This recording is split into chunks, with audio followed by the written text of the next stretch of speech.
एक राजा अपने लिए समझदार और ईमानदार मंत्री की तलाश कर रहे थे। राजा ने कई लोगों का साक्षात्कार लिया, लेकिन कोई भी व्यक्ति उन्हें मंत्री बनने के लायक नहीं लगा।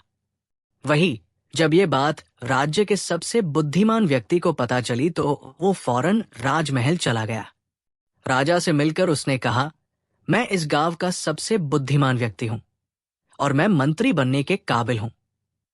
राजा ने उससे काफी कठिन सवाल किए और उसने शानदार तरीके से सवालों का जवाब दिया। राजा ने उसे मंत्री बना लिया। एक दिन मंत्री को रास्ते में एक बूढ़ा इंसान मिलता है जिसके पास 3 गठरी होती है।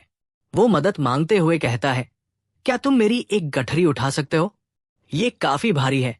वो बुजुर्ग की मदद करने के लिए हाँ कर देता है और एक गठरी उठा लेता है। मंत्री बुजुर्ग से पूछता है कि आखिर इसमें क्या है जो ये इतनी भारी है? बुजुर्ग ने कहा, इस गठरी में सिक्के हैं। एक नदी आती है जिसे पार करना होता है। बुजुर्ग पूछता है, क्या तुम मेरी दूसरी गठरी उठा सकते हो? क्योंकि 2 गठरी लेकर मैं ये नदी पार नहीं कर सकता हूं।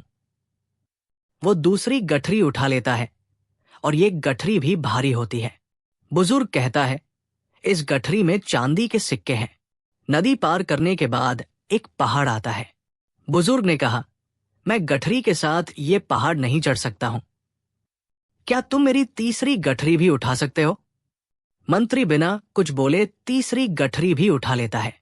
बुजुर्ग पहाड़ चढ़ते हुए उससे कहता है कि इस गठरी में सोने के सिक्के हैं। इन्हें लेकर भागना। मैं तुम्हारा पीछा नहीं कर पाऊंगा।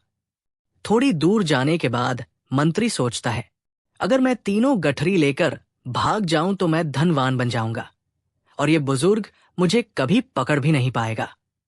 और वो तीनों गठरी लेकर भाग जाता है। पर जाने के जैसे ही तीनों गठरी खोलता है तो उसमें लोहे के सिक्के होते हैं। वो हैरान परेशान होकर बूढ़े के पास जाता है।